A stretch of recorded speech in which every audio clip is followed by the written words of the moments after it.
여러분 안녕하세요. 켜노우유의 후유입니다. 여러분이 한국인이 본 아이러브를 많이 좋아해 주시기도 했고 저도 여러분과 함께 이야기하면서 봤을 때 즐거웠던 기억이 있어서 이번에도 한일합작 드라마를 리뷰해 보려고 해요. 이번에 리뷰해 볼 드라마는 일본의 사카구치 켄타로님과 한국의 이세영님이 출연하신 사랑 후에 오는 것들이라는 드라마입니다. 사실 드라마가 나온 지는 꽤 되었는데 제가 이전 영상에서도 언급한 것처럼 투잡을 할 당시여서 시간이 부족해서 보지 못하다가 이번에 보게 되어 리뷰해보도록 하겠습니다. 리뷰하기에 앞서서 사실 지금 저희 집에 강아지 한 마리가 있어요. 지금 방에서 놀고 있는데 아직 어린아이여서 문을 닫아놓으면 걱정이 되어서 문을 열어놓았는데 강아지 관련 소음이 조금 날 수 있는 점 양해 부탁드리겠습니다. 그럼 바로 리뷰 시작해보도록 하겠습니다. 베니가 이제 일본에 와서 뭔가 입국 심사등과 같이 필수적인 대화 말고 이제 처음으로 우연이든 아니든 내 스스로 이렇게 관계를 맺게 되어 대화를 하게 된 상대가 바로 준고잖아요. 한국에 자만추라는 단어가 있는데 그게 바로 지금 이 상황이거든요. 자연스러운 만남을 추구한다라는 뜻으로 첫 글자만 따와서 이제 자만추라고 하는데 이게 작년쯤인가? 한국에서 엄청 유행했던 주제였어요. 이성을 어떻게 만나게 되는지, 어떻게 처음 관계를 시작하는지에 대한 방법은 사실 여러 가지잖아요. 그 중에서 어떤 방법이 자만추에 해당되는지 가장 흔한 방법 2가지를 예로 들어볼게요. 첫 번째로 지인을 통해서 소개받아서 연락을 시작하게 되는 경우. 이 경우는 자만추는 아니에요. 근데 이제 길 가다가 너무 내 스타일이어서 번호를 물어봐서 상대방이 연락처를 줘서 연락하게 되는 경우. 이 경우가 바로 자만추입니다. 자만추는 진짜 벤이랑 중고처럼 여행지에서 혹은 일상에서 모르는 사람인데 이제 약간 운명적으로 자연스럽게 만나게 되는 경우를 바로 자만추라고 해요. 요즘 국제 커플 유튜버도 많고 국제 커플에 대한 거부감도 없고 그리고 SNS로 연락할 수 있는 방법이 사실 옛날에 비해서 많이 쉬워졌잖아요. 그래서 일본의 남파라고 하죠. 번호나 인스타그램 많이 여쭤보시더라고요. 한국에 여행 오시는 분들 중에서도 이런 경험이 꽤 있을 거라고 생각이 드는데 물론 꼭 드라마 속 상황에서처럼 한 명이 외국인이어야 한다. 이거는 아니고 같은 나라 사람이더라도 포함입니다.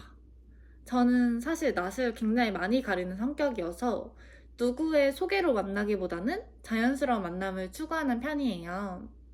약간 운명이라고 하죠. 너무 드라마나 소설 같은 요소일 수도 있지만 내가 좀 곤란한 상황에 처했을 때 도와준 사람이라든지 이제 친구로 알게 되어서 마음이 생긴다든지 물론 소개를 받아도 마음이 생길 수는 있지만 저는 절대 적은 나이가 아님에도 불구하고 아직 소개팅, 친구 소개로 이렇게 만나서 연애를 시작한 경험이 아직 없거든요.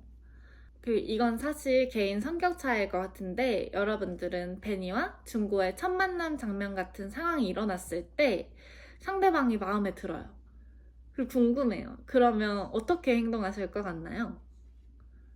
저는 어차피 오늘 지나면 못 만날 수도 있는 상황이고 사실 생판 남이잖아요. 내가 오늘 처음 타지에 왔고 지인이 뭐 있더라도 겹치는 지인도 아닌데 사실 차이더라도 다음에 못 만날 수도 있잖아요. 그리고 계속 생각날 것 같기도 하고 그럼 저는 무조건 물어볼 것 같아요. 물론 얼굴이 사카구치 켄타로 사인 것도 있겠지만 저는 안 물어보면 후회할 것 같아서 물어볼 것 같아요. 그리고 한국이랑 일본은 가까워서 그런지 유학생을 하는 분들이 많잖아요. 제가 최근에 느낀 게 제 지인이 홍대 입구역 근처에서 매장을 운영하는데 지원자 중에 외국인이 굉장히 많더라고요. 실제로 매장에서 일하고 계신 외국인 아르바이트생도 많고 제가 일본에 갔을 때도 한국인 직원분들도 굉장히 많았었는데 솔직히 저렇게 유학생으로서 유학생 신분으로 힘든 상황에 처해 있을 때 도와주면 어떻게 반하지 않을 수가 있겠어요. 그것도 저렇게 잘생긴 얼굴로. 그리고 자기 아르바이트 고용 여부가 이렇게 달려있는 상황에서 어떻게 안 반하죠? 그리고 이제 그 다음 지희랑 술 마시는 장면에서 그나마 멀쩡한 애는 민준이인데 남사친이라고 우기고, 내가 몇 번을 말해, 민준이는 그냥 친구라니까? 여기서 이 남사친 관계, 일본은 어떨지 모르겠지만 한국은 남사친, 여사친에 대해 조금 예민한 것 같아요. 실제로 한국에 굉장히 유명한 말이 있는데, 하늘 아래 남사친, 여사친은 존재하지 않는다. 존재한다면 그건 한 명이 좋아했다가 포기했거나 아니면 고백했다가 차이면 더 멀어질까봐 죽기 살기로 참고 있는 것이다 라는 말이 있을 정도인데요. 저는 좀 아니라고 생각하는 편이긴 한데, 혹시 제 영상에서 많이 출연한 친구 기억하시나요? 저희는 애초에 제 전 남자친구가 이 친구를 소개해줬었어요. 자기 굉장히 친한 동생이라고. 그래서 이제 연애 관련 감정은 전혀 생길 수가 없는 상황에서 만나서 그런지 지금도 엄청 친한 관계인데, 저도 그 친구랑 굉장히 자주 놀러 다녔는데 그때마다 친구들이 언제 사귀냐고 항상 물어보고, 그럴 때마다 저희는 그냥 우리 진짜 그런 사이 아니라고 하면 괜히 부끄러워서 그러는 거지 라든지, 아니면 얘네 이러고 2달 뒤에 애인 사이일 거다, 약간 전부 이런 반응이었는데, 혹시 일본도 이런 편인가요? 약간 아무도 믿지 않는 분위기더라고요. 남사친, 여사친 논쟁에 빠질 수 없는 논쟁이 있는데요. 바로 작년에 한국에서 정말 뜨거웠던 논쟁입니다. 아마 한국에 조금 관심이 있으신 분들이라면 들어보셨을 수도 있을 텐데요. 바로 깻잎 논쟁이에요. 생김새는 일본의 시소랑 굉장히 비슷하거든요. 한국에서는 이 깻잎을 장아찌로 많이 해서 먹어요. 어렸을 때 할머니 집에서도 많이 먹었고, 학교 급식에서도 굉장히 많이 나오고, 음식점에 가도 밑반찬으로 굉장히 많이 나오는 정말 대중적인 반찬인데, 밥이랑 같이 먹으면 그게 정말 맛있어요. 깻잎 장아찌는 깻잎을 이제 한 장씩 펴서 양념 간장에 이렇게 절인 요리이기 때문에 조금 짜요. 그렇기 때문에 이렇게 한 장씩 떼어서 먹는 요리거든요. 여기서 바로 이 깻잎 논쟁이 발생합니다.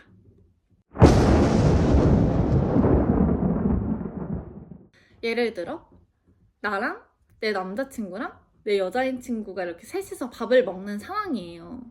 근데 이제 내 친구가 깻잎 장아찌를 먹으려고 하는데 이게 한 장씩 있고 절여져 있는 상태다 보니까 잘 안 떨어지는 상황에서 내 남자친구가 그걸 이렇게 잡기 편하게 떼줘요. 이게 지금 깻잎 논쟁인 건데, 여러분 여기서 무조건 생각해야 할 것이 있습니다. 한국에선 일본처럼 내가 먹던 젓가락으로 음식을 건네주는 것, 이 행동이 무례한 게 아니에요. 뭐 물론 내가 엄청 싫어하는 사람이 자기가 쓰던 젓가락으로 준다? 이건 당연히 기분 나쁠 수 있죠. 근데 이건 개인적인 무례고, 한국은 딱히 젓가락으로 음식 건네주는 것 이런 거에 신경을 쓰지 않아요. 오히려 연인 사이에 음식 이렇게 먹여주거나 남자친구 혹은 부모님이 내가 좋아하는 음식이나 약간 꼭 먹어야 할 음식을 제 밥그릇 위에 올려놓거나 하면 오히려 감동받죠. 이런 한국과 일본의 문화적 차이를 생각해야 합니다. 미리 말하지만 저는 사실 질투가 조금 많은 편이라는 점 참고해서 봐주시면 더 재밌을 것 같아요. 일단 제 입장은 그거예요. 내 눈 앞에서 깻잎을 떼어주는 행동은 조금 문제가 있지 않나. 저는 사실 성격상 답답한 걸 못 참는 성격이라 제 앞에서 그랬으면 제가 먼저 떼어줬을 거긴 한데, 내가 못 떼어주는 상황일 때 얘가 떼어줬다? 살짝 굳이 네가 왜 떼어줘? 약간 이런 느낌이거든요. 생각해봐요. 진짜? 굳이 네가 왜? 한국에서 깻잎 논쟁이 완전 핫한 논쟁거리일 때 많은 연예인분들이 방송에서 이 주제로 토론을 했었는데, 반응은 아니 힘들어하는데 답답하니까 떼어줄 수도 있지, 그거 떼주는 게 뭐가 이상해?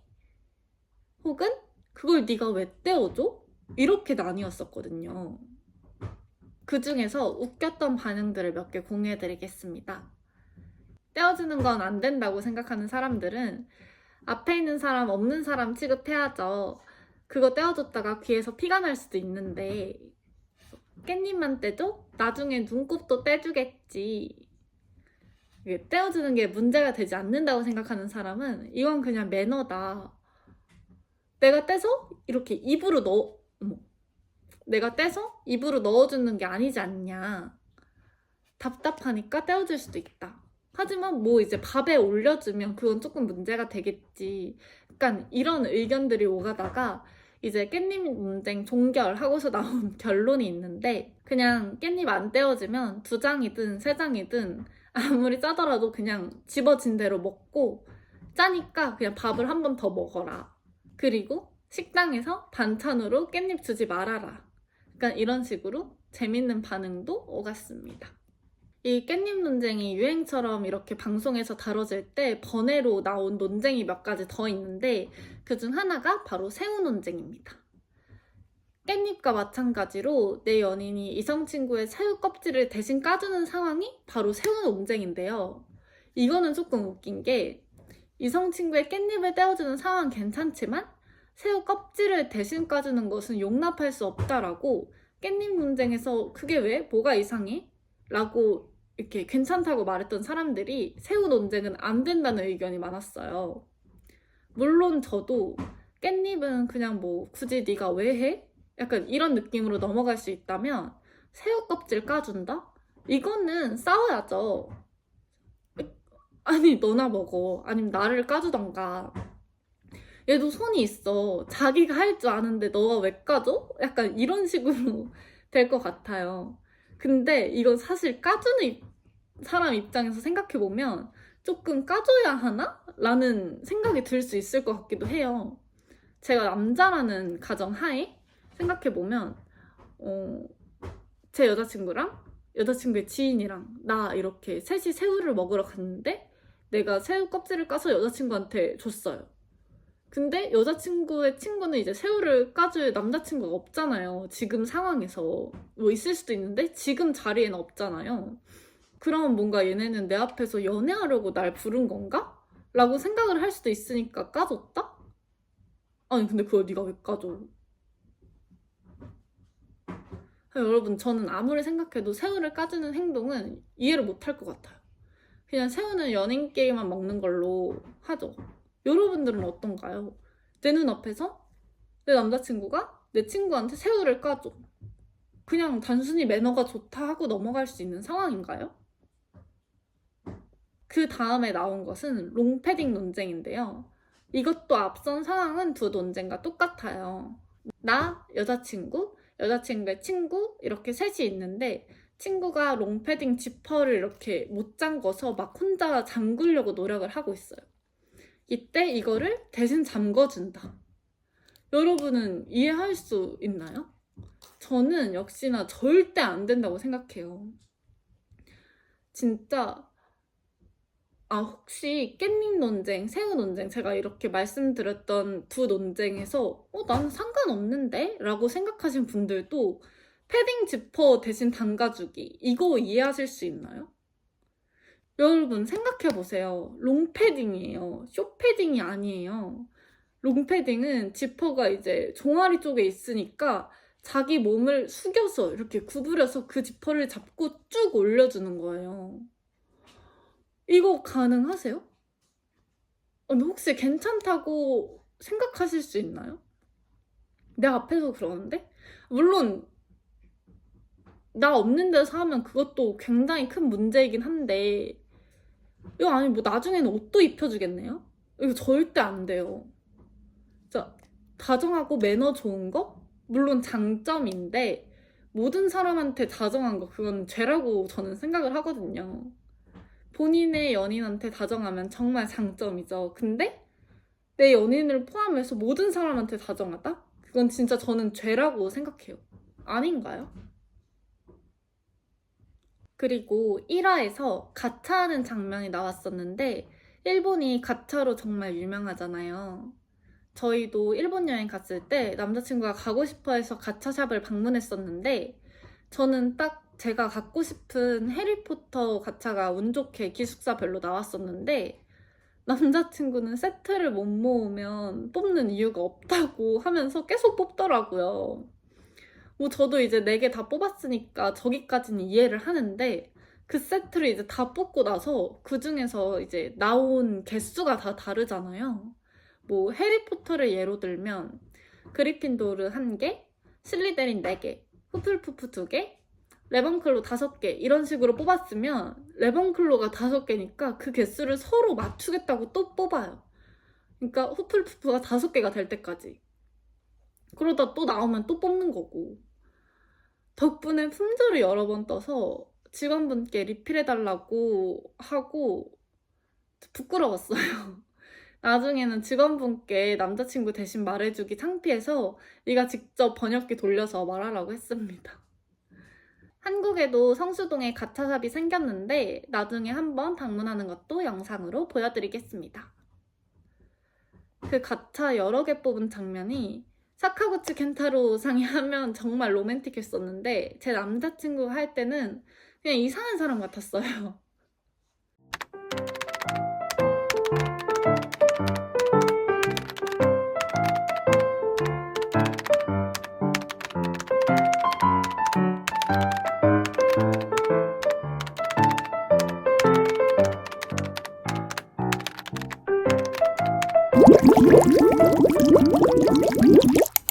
넌 깻잎 논쟁 어떻게 생각해? 딱히 상관없어. 그럼 새우 까주는 건? 그건 절대 안 되지. 그러면 롱패딩 지퍼 올려주는 건? 굳이 왜 올려줘? 거기다 못 올리는데 속이 없어 뭐가 없어. 그치? 그래 안 그래? 응. 근데 뭐 깻잎은 뭐 하나 먹는데 뭐 옆에서 못 먹고 있으면 뭐 떼줄 수 있다 생각해. 새우는 절대 안 되고 롱패딩도 절대 안 된다. 되지. 3개 중에 뭐가 제일 화나는 상황이야? 새우. 새우? 진짜? 난 새우 까는 걸 되게 귀찮아하니까 응. 그런 거를 감안을 했을 땐 새우를 까준다. 그건 사랑이야. 근데 만약에 나랑 너랑 너 친구가 갔어. 너 친구가 갔는데 까도 안 돼. 내 친구한테 까주는 거 절대 안 돼. 들어봐. 네. 갔는데 막 내가 너 새우를 까줬어. 너가 새우 까는 거 귀찮으니까. 근데 걔는 뭐 걔 입장에서는 얘네들은 내 앞에서 연애질 하려고 나 불렀나? 약간 이런 생각이 들 수도 있잖아. 연애하는 걸 알면은 꼭 안 왔으면 되잖아. 그 자리. 둘이 연애하는데 아 다 그럼 알고 온 거잖아.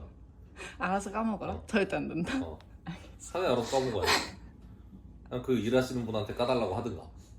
무슨 말이야? 그러니까 지 혼자 못 까먹으면 못 먹는 거지 뭐 어떡해. 껍질째 먹든가. 그래 안 그래? 당연한 걸로. 깻잎은 괜찮지만 새우랑 롱패딩은 절대 안 된다. 그치 오케이. 그치. 감사합니다. 그리고 사랑 후에 오는 것들에서도 한국과 일본의 문화의 차이점이 나오더라고요. 드라마에서 이제 아빠의 첫사랑을 만나러 가서 이제 집에 머물렀다 가라고 하시잖아요. 제가 일본어 학원을 다닐 당시 이제 동사의 기본형 같은 엄청 기초를 배우는 교재에 이거에 대해서 나왔었어요. 한국에서는 예를 들어서 친구 집에 놀러 가서 친구랑 이렇게 막 놀다가 저녁 먹을 시간이 되었을 때 친구 부모님께서 오늘 집에서 저녁 먹고 갈래? 혹은 오늘 집에서 자고 갈래? 이렇게 말씀을 해주시면 저희는 감사합니다 였거든요. 미리 약속이 안 되어 있었더라도 그냥 그게 당연한 거였어요. 근데 이제 부모님이 걱정하시니까 연락은 꼭 드리라고 항상 말씀해 주셨었고 저희 부모님도 제가 친구를 데려가면 그냥 물어보지도 않고 요리를 해놔 주셨어요. 이거 먹고 가라고. 뭐 저희가 밖에 놀러 가는 약속이 없는 상황이면 이게 나이가 어릴 때 한정이 아니라 성인이 돼서도 동일하거든요. 먼저 저희한테 이렇게 말씀해 주시면 오히려 저희는 더 감사한 상황이에요, 이게. 사실 아무리 자기의 딸의 친구라도 해도 저는 남이잖아요? 근데 집에서 자고 가라고 해주시고 밥도 해주시면 오히려 저희는 그걸 거절하는 게 더 힘든? 약간 그런 느낌이었어요, 한국은. 그리고 만약 거절한다 해도 그건 절대 무례한 행동이 아닙니다. 근데 이게 제가 배운 일본어 교재에서는 한국과 다르다고 하더라고요. 미리 집에 가는 것을 고지했음에도 저녁을 먹는 것이 약속이 안 되어 있었더라면, 혹은 자고 가는 것이 약속이 되어 있지 않았다면 그건 민폐라고 하더라고요. 그게 일본의 문화이고 다들 당연하다고 생각하니 참고하라고 나와 있었는데, 이 교재가 오래전에 나온 교재이기도 하고 업데이트가 안 되어 있을 수도 있어서 혹시 이게 사실인가요? 한국에서도 일본과 한국의 서로 다른 문화, 이런 유튜브 영상을 보더라도 항상 이 주제와 젓가락으로 서로 음식 건네주는 거, 일본은 카페에서 디저트 1인 1개 시킨다, 이런 게 빠지지 않고 나와서 아, 진짜인가 보다 했었거든요. 그리고 두 번째 차이점은 바로 결혼식에 대한 문화입니다. 한국에서도 여러 가지 결혼 문화가 있지만 일단은 드라마에서 나온 주제에 대해서 말해보겠습니다. 한국 결혼식은 신부가 주인공이다라는 개념이 있어요. 그렇기 때문에 주로 신부가 입는 웨딩드레스가 흰색이잖아요. 그래서 흰색 옷을 입으면 민폐하객이라는 인식이 대부분이고, 당장 밝은 아이보리색 의상도 친구들한테 이 정도 색상이면 괜찮을까? 라고 물어보면서 입는 편이고, 만약 흰색 옷을 입고 갔다면 사람들이 저 사람은 전 여친인가? 신부랑 사이가 안 좋은가? 약간 이런 얘기도 나올 정도고, 이제 결혼식이 끝나고 단체 사진을 찍을 때 사진 촬영하는 기사분이 최대한 신부 측과 이렇게 멀어지도록 자리 이동을 시키는 편이에요. 사람들 사이에 껴서 이렇게 안 보이도록. 약간 이 정도로 하객이라면 무조건 피해야 하는 옷입니다. 근데 일본은 하객들이 드레스를 입고 가더라고요. 제가 이 문화를 처음 알았을 때는 진짜 너무 깜짝 놀랐어요. 한국과 너무 달라서. 한국에서는 그럼 진짜 욕먹거든요. 한국에서는 흰색 계열만 피하면 민폐하객이 아니다? 이것도 아니에요. 아까도 말씀드렸다시피 결혼식은 신부가 메인이다라고 제가 말했었잖아요. 하객이면 하객답게 약간 너무 몸매가 드러나는 옷도 피해야 하고 그냥 단정하게 입는 게 한국의 하객 문화예요. 저는 아직 가족의 결혼식을 제외하면 결혼식을 가본 경험이 2번밖에 되지 않는데 그때마다 검정색 단정한 원피스를 입고 갔었어요. 그리고 남자분들은 일본과 동일하게 대부분 정장 차림으로 입고 오십니다. 한국의 유명한 더글로리라는 드라마에서 연진이의 결혼식에 친구들이 입고 온 복장이 결혼식 민폐하객을 잘 보여줬다는 얘기가 있어요. 바로 이 사진인데, 연진이 역을 맡은 임지연 배우가 더글로리가 끝나고 직접 인스타그램에 올린 게시물입니다. 사진을 올리고 본문에는 조금 창피한 내 친구들이라고 올렸는데, 이렇게 올린 이유가 바로 친구 4명 모두가 민폐하객이기 때문이에요. 아까 제가 말씀드린 것처럼 연진이는 신부가 메인인 주인공답게 흰색인 웨딩드레스를 입었는데 사라는 이제 배가 보이는 옷을 입었고, 재주지는 이제 턱시도에 왕리본, 손명우는 장발인 헤어스타일. 이제 그 중에서도 혜정이가 이제 극 중에서 연진이에 대해 완전 시기, 질투가 아주 심하고 그냥 연진이를 싫어하잖아요. 그래서 그런지 결혼식에서 가장 피해야 하는 하객룩을 모두 보여줍니다. 흰색 상의, 근데 이제 그게 시스루, 그리고 왕 리본까지. 그래서 임지연 배우님이 해당 게시글에 혜정이 보고 화이트 입고 오는 거 아니야 스튜어디스 혜정아 라고 센스있게 댓글을 남겨주셨고, 그리고 이제 혜정이 역을 맡은 차주영 배우님도 댓글을 남겨주셨는데, 지들이 약혼하는지 왕리본 둘의 장발남, 결혼식에 크롭탑 시강 전에 어쨌든 연진아 결혼 축하해, 약간 이렇게 남겨주셨어요. 이게 작가님이 의도한 민폐하객인 것 같아요. 그리고 참석 여부. 물론 결혼식에 초대되었다면 당연히 참석하는 게 가장 베스트이긴 해요. 한국에서도 참석장은 극중에서처럼 만나서 밥을 사주면서 주는 게 예의고, 요즘은 모바일 청첩장이 생기면서 저렇게 안 하는 사람들도 많아졌지만, 그래도 보통 너무 멀어서 못 준다거나 이런 사정이 없다면 직접 만나서 식사를 대접하면서 청첩장을 주는 것이 예의입니다. 결혼식에 참석 못한다고 해서 그게 막 엄청난 민폐는 아니에요. 보통의 식이라면. 이제 자리를 지정해주고 식사도 예약해야 하는 결혼식이라면 민폐겠지만 보통의 흔한 결혼식은 피치 못할 사정이 있다면 빠질 수도 있고 빠지고 이제 축의금만 주는 경우도 이해하는 편이기는 해요.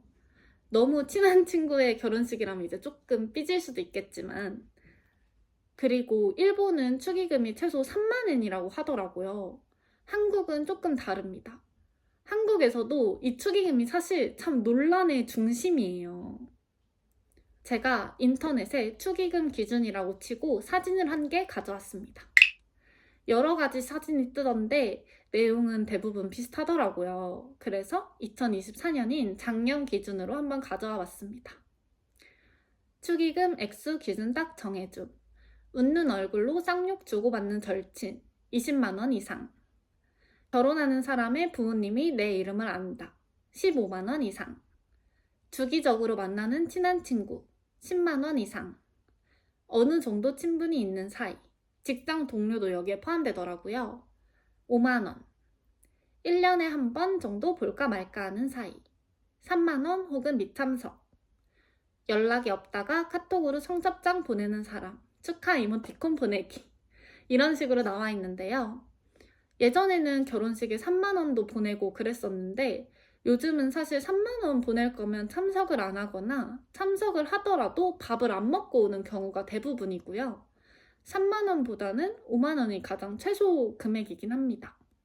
그리고 사진에 나온 1년에 한 번 정도 볼까 말까 하는 사이는 서로 너무 친한데 바빠서 1년에 한 번 보는 사이가 아니라 별로 안 친하고 연락도 안 해서 볼까 말까 하는 친구 사이입니다. 물론 저거는 기준일 뿐이고 모두 저렇게 한다는 건 아니기에 참고만 부탁드립니다. 드라마에 나온 것 이외에도 한국 결혼에 대해서 얘기를 해보자면 옛날에 비해 결혼 시기가 많이 늦어졌어요.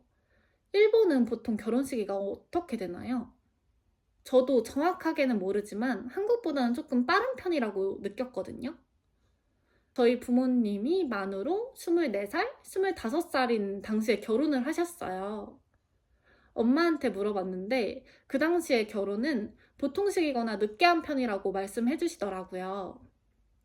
지금 제가 1999년생인 25살인데 저는 지금 결혼하라 하면 못합니다. 결혼을 하려면 모아둔 돈과 이제 책임감이 준비가 돼 있어야 되는데 아직 저는 부족하다고 느끼고요. 한국은 약간 결혼하려면 집을 구할 수 있어야 한다? 라는 인식이 조금 있는 편이거든요. 물론 제 친구들 중에도 결혼한 친구가 있긴 한데 정말 빨리 한 경우이고 지금 제 직장 상사분들이 다들 결혼을 하시는 시기예요. 지금 3년 사이에 4분이 결혼을 하셨는데 모두 여자분이시고 나이대는 30살에서 32살 정도 사이입니다. 보통 여자들은 27살에서 34살 정도에 많이 하는 편이고 남자들은 빠르면 32살에서 38살 사이에 결혼을 많이 하는 편이에요. 예전에 비해서 결혼을 안 하는 비혼주의도 많아졌고 결혼을 하더라도 아이를 가지지 않는 딩크도 많이 늘어났는데 저도 그렇고 저희 부모님도 그렇고 사실 저한테 딱히 결혼을 빨리 하라는 압박은 없어요. 저희 부모님은 저보고 항상 하시는 말씀이 결혼하고 싶으면 하고 안 하고 싶으면 하지 마라 라고 항상 얘기를 해주시고 지금 아마 당장 제가 결혼을 한다고 하면 너무 어리니까 아마 반대하시지 않을까 하는 생각입니다. 아직까지는 한 번도 부모님과 결혼에 대해서 말을 해본 적이 없어요. 일본의 결혼 시기도 많이 다를 것 같지는 않은데 어떤 편인가요? 그리고 저도 아직 결혼에 대해서 자세히 알아본 적은 없는데 한국의 결혼 문화 중에 진짜 모든 사람들이 욕하는 이상한 문화가 있어요. 스드메라고 하죠. 스튜디오, 드레스, 메이크업. 이 과정 중에서 드레스 피팅 때 피팅비, 추가 금액 붙고 이런 거는 이해할 수 있지만 드레스 피팅하면 사진을 못 찍게 하는 업체가 있고 이게 되게 흔해요. 이런 경우가. 그러면 어떻게 하냐? 어떻게 내가 나한테 잘 어울리는 드레스를 기억을 하냐면 그림을 그리라고 줘요. 아니 우리가 무슨 화가도 아니고 이게 말이 되나요? 사진을 못 찍게 하는 이유는 뭐 디자인 도용, 신상 유출되는 걸 방지하겠다는 이유에서인데 이게 말이 되나요? 어차피 업체 홈페이지나 인스타그램에 다 올라와 있으면서 정말 이게 욕을 많이 먹는 문화 중 하나예요. 그리고 아까 드레스를 입어보면 피팅비를 줘야 하는데 이 피팅비도 예쁜 봉투에 줘야 돼요. 막 예쁜 드레스 입게 해주셔서 감사합니다 이런 문구가 써있는 봉투에 피팅비를 주는데 아니 내가 내 돈 내고 결혼하는데 이런 것까지 해야 되나요? 진짜로 인터넷에 드레스 피팅비라고 검색하면 피팅비 봉투 디자인이 많이 나와요. 그리고 한 신부님께서 이런 거를 모르고 피팅비 낼 때 그냥 지갑에서 꺼내서 줬더니 직원분이 피팅비를 그냥 지갑에서 바로 꺼내서 주시네? 라고 눈치를 주면서 말한 직원도 있다고 하더라고요. 요즘은 카드 결제나 계좌이체도 가능해서 예전보다는 덜해졌다고 하는데도 아직 하는 경우가 많다고 해요. 그리고 한 가지 더 욕을 먹는 것은 웨딩 촬영할 때 이제 헤어, 메이크업 해주시는 분들과 촬영 기사님에게 도시락을 싸줘야 하는 거예요. 다시 한번 말씀해드리지만 제 돈 주고 결혼하는 거예요. 처음에는 이런 문화가 없었겠죠. 근데 이제 결혼하면서 내가 이렇게 하면 더 이쁜 컨디션의 드레스를 주시겠지? 촬영하고 보정하는 과정에서 나를 더 신경 써서 해주시겠지? 하면서 한두 명이 하다가 이제 이게 이제 완전한 문화로 자리 잡은 거고 심지어 이런 거 준비 안 하면 촬영을 대충 해주는 업체도 있다고 해요. 그래서 이제 결혼을 준비하는 사람들이 진짜 하기 싫은데 어쩔 수 없이 하고 있는 그런 사라져야 할 결혼 문화입니다. 오늘은 드라마 사랑 후에 오는 것들을 보면서 한국과 일본의 문화 차이에 대해서 말해보았는데요. 어떠셨나요? 오늘은 드라마 속 내용에 대해서 자세하게 얘기해보진 않았지만 다음에는 사랑 후에 오는 것들, 이제 드라마 안에 연애 내용에 대해서 자세하게 얘기하는 영상으로 돌아오도록 하겠습니다. 안녕. 짱원.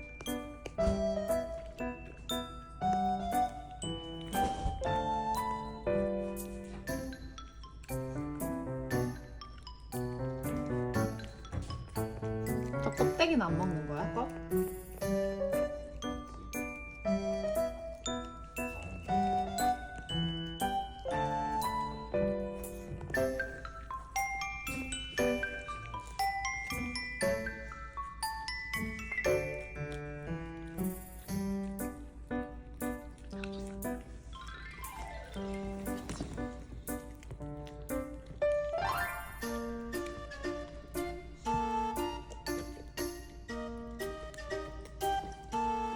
아빠 줘야지. 안 돼. 아, 야, 귀여웠어. 아빠 줘야지. 안 돼. 아빠도 한 입. 아빠 주세요. 아빠 주세요. 연식이 아빠 주세요. 여기 채. 연식이 아빠 주세요. 한시 아빠 주세요. 주세요. 일로 와. 아빠 주세요. 이 쌍둥이를 끼고. 야. 아빠 달라고. 야, 야, 먹을 때 걔도 안 건드린대잖아. 개라서 건드린다. 야, 일로 와. 너 네가 만지고 싶고 괴롭힐 때는 괴롭히고, 네 먹을 때 괴롭히면은 이거 뭐라 하는 거야? 표정 봐. 야, 진짜 화났어, 은식이. 야, 야, 진짜 경멸하는 표정인데? 알았어, 천천히 먹어. 야, 아빠 줘야 되지 않을까? 아빠도 줘. 야, 빨리 먹어, 야. 오지 마, 괴롭히지 마. 아. 애기 천천히 먹으라 해. 우리 먹을 동안 다 먹고 또 달러 가지. 천천히. 와, 진짜.